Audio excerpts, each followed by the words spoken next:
And your next comic is about to come on stage. You guys ready for your next comic? Yes? Very nice. Very nice. Very good friend of mine doing comedy for years. He actually hosts a show at a strip club.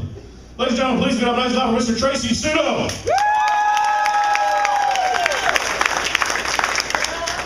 All right. Thanks, Brian. Now everybody's really looking at me like I know where to catch crabs.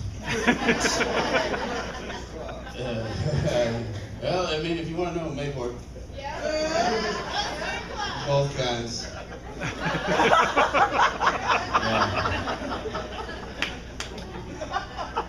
No, okay. There's a lot of good places to eat out there, though.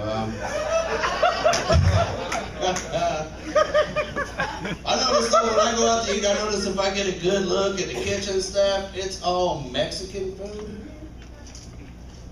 Like, I had breakfast at La Casa de Pancakes Internacional, apparently.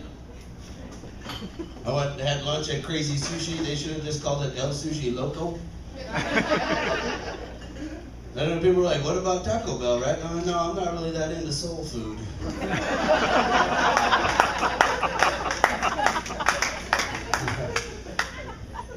Oh, I like trying all kinds of food, you know, I like eating. I mean, if you can't tell, I'm not as big as Brian, but I've got this going on, you know. And I've got this uncle, my Uncle Casey. I love him to death. He's such a great cook. But he's also one of those guys that likes to hunt. Like the last time I went over to his house, he opened up his freezer, everything's labeled. He's like, look at this, nephew, look. I was like, wow, what'd you do, shoot the supporting cast of a Disney movie?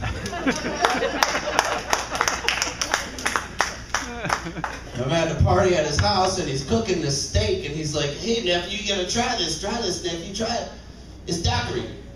Well, I go, well, what's daiquiri? What'd you shoot this time? Because it's daiquiri is bear meat. Well, I was like, okay, well, you know, okay, I'll try it, whatever. And he goes, no, listen, it's better than beef. I was like, if bear meat were better than beef, wouldn't there be bear farms on the sides of highways? We driving down just going, look kids, bears. Dumb high school kids having to go bear tipping on weekends. They called me up to go to this party. I talked to my aunt, and my aunt's like, make sure you bring a date. I'm like, really? I gotta find a date? So I figured I'd join the technical revolution and try online dating. That's a scary place, especially now, because I'm out there.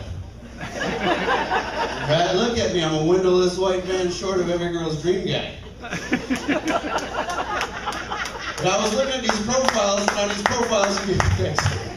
profiles, you know, a lot of women get to, you know, there's a spot there where you can say, what's a good first date? And I noticed a lot of women say a good first date would be dinner, maybe a walk on the beach, in a movie, right?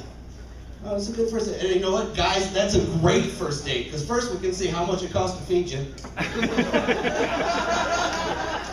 Get to know if you can walk off some calories, and then figure out if you can sit in a room and be quiet for 2 hours.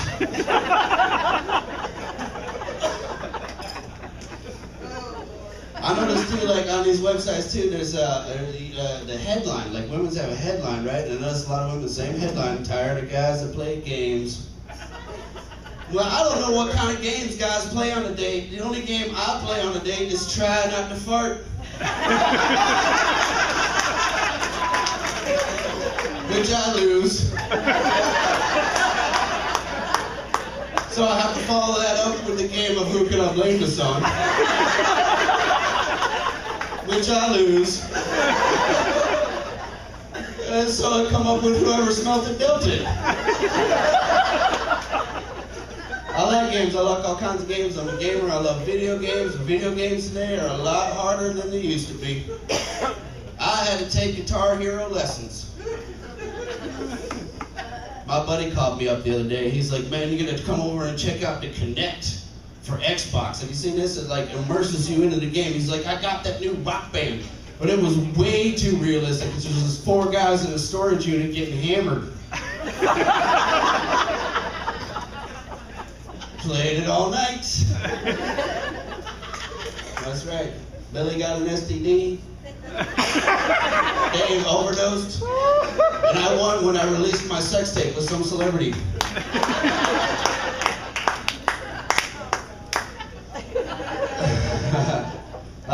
games. You know what? The party that I had to go to for my uncle was a Super Bowl party. I love the Super Bowl. Football fans, where we at here? Right? My fantasy team didn't do too well this year because my fantasy team was the Jaguars. About as real as leprechauns and unicorns. So I noticed at the end of the game, right, they hand out all the T-shirts to the winning team, right? And there's a lot of clothes. Everybody that rooted for the team, as soon as the game ends, it's like 3, 2, 1, order your T-shirts, get them tomorrow. That's a lot of clothes that the other team doesn't get. Right? So I looked it up. I was like, what does the NFL do with all those clothes? Well, it turns out that they donate them to the World Cares organization and then they distribute them to third world countries. That led me to believe that somewhere out there in Talibanistan, there's a group of guys that think the Buffalo Bills are the best team ever. Right? There's a little village called Buffalo where the Make-A-Wish Foundation is sending Thurman Thomas every 3 years. Thank you very much. My name is Tracy Suto.